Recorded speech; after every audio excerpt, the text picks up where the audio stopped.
raise your hand so we can get one of our kind staff to bring the microphone to you as I call you out. Julio Vaqueiro from Telemundo, please. Hola, Julio.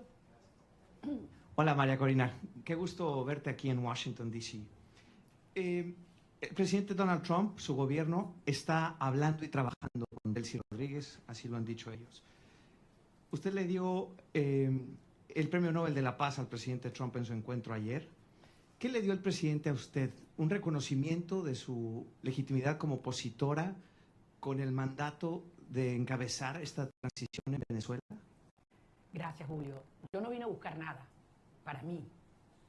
Vengo aquí en representación del pueblo de Venezuela que eligió a Edmundo González Urrutia como presidente electo. ¿A que lo baje? Oh, los teléfonos, ok. Entonces, repito, yo vine en representación del pueblo de Venezuela, que nos dio un mandato. Primero el 22 de octubre del 2023. ¿Se escucha bien o no? Ya vamos a cambiarlo.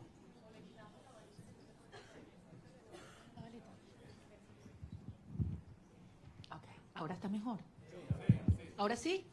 Ok, voy a repetir la pregunta la respuesta a la pregunta de Julio.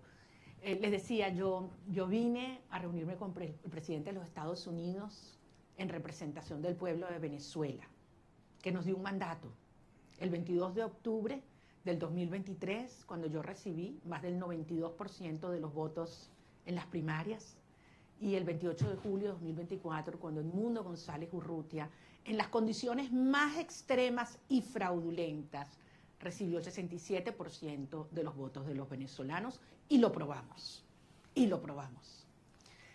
Vine a recibir de parte de él un mensaje para los venezolanos. Y es la seguridad de que contamos con los Estados Unidos para avanzar en una ruta donde se haga respetar la soberanía nacional, la libertad, la democracia y la justicia. Hay un proceso muy complejo en marcha, lo sabemos, pero se están dando pasos. Evidentemente, para los venezolanos es una situación cada día, para muchos venezolanos de vida o muerte. Y ahí hay una enorme urgencia ética. Pero entendemos que este es un proceso complejo al cual nosotros somos parte y queremos y estamos contribuyendo. Gracias. Nick Schifrin from PBS, please. Hola, Maria Corina. Thank you so much. It's great to see you in person after seeing you virtually for the last few years. Two questions, if I could, similar to what you just answered, but in English. You had a very good meeting with the president yesterday, but he still maintains a positive relationship and positive language about Delcy Rodriguez. The CIA director was just there. So what's your message to the president and to the United States when U.S. policy is still to support the Chavismo government that still exists in Caracas? And I have to ask, your statement last night said that you felt like you were... Well, regarding all the details of how and when I left Venezuela, for the protection of those involved and help me get here, I will wait until the regime is no longer in capacity to harm them, to share that in detail. Yes, there was a certain moment in the trip, in the boat, where I was hurt because the waves were very high, over 6 feet, and there was a strong wind, and we got lost in the ocean. We lost the sign of the GPS, and satellite phone stopped working, and Starlink antenna did not work as well, all at the same time. So it was a very risky, dangerous, and scary moment, I have to say. And it lasted several hours. But at the end, as I say, you know, we have moved ahead, able to tell you all the details and thank personally all those that risked their lives in order for this to happen, because they knew it was very important for our cause that I was able to leave my country at that moment. Regarding your first question, look, this has nothing to do with a tension or decision between Delcy Rodriguez and myself. This is about the cartel and justice. This is about a criminal structure that is the regime and the mandate of the Venezuelan people. That's what's at stake at this moment. I'm just one member of a huge movement of millions of Venezuelans that have decided and are committed to be free. And I have no doubt that President Trump, his administration, and the people of the United States support democracy, justice, freedom, and the mandate of the people of Venezuela. I have absolutely no doubt, not only because it's in the well-being of Venezuelan people, but as I say, because it's crucial for the American people. The United States today is a safer nation after January 3rd. And once the regime is out and the transition is accomplished, the United States will not only be a safer nation, but one that will have more prosperity and strength in our hemisphere. Can we get Eric Martin from Bloomberg, please? I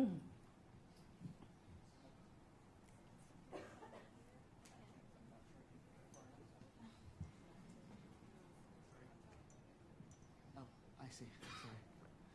Sorry. Thank you.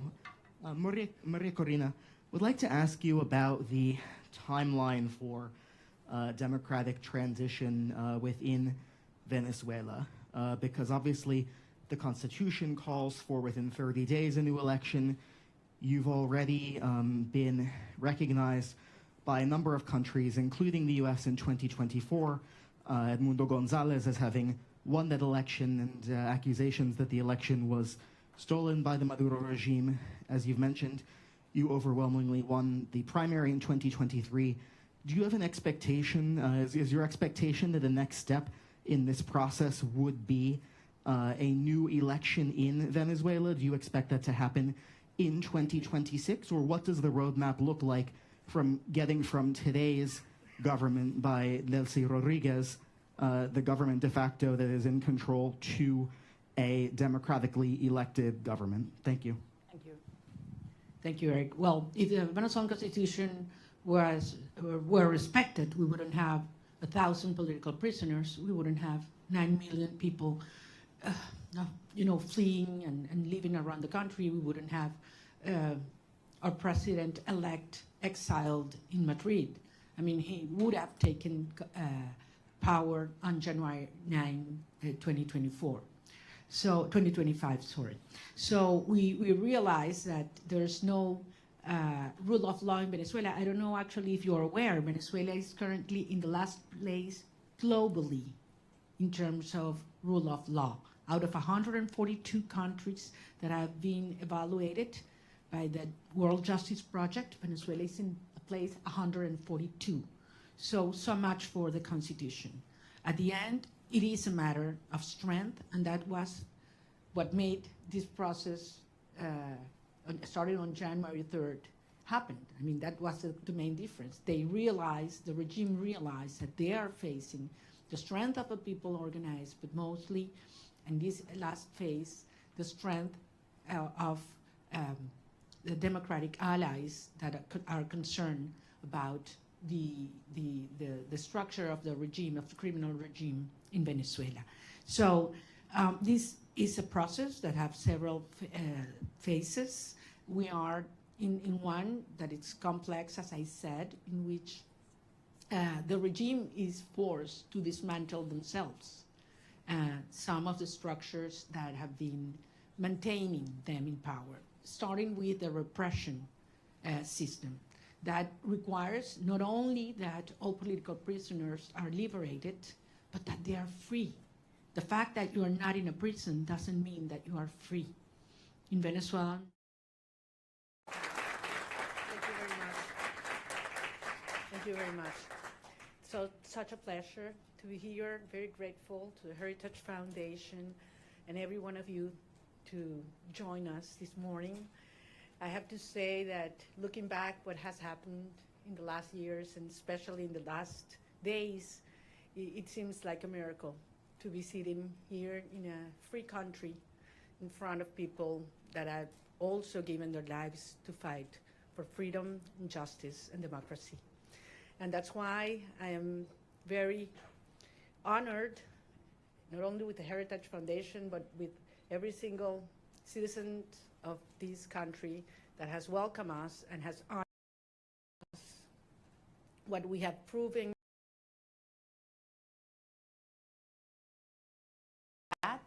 de que contamos con los Estados Unidos para avanzar en una ruta donde se haga respetar la soberanía nacional, la libertad, la democracia y la justicia. Hay un proceso muy complejo en marcha, lo sabemos, pero se están dando pasos. Evidentemente, para los venezolanos es una situación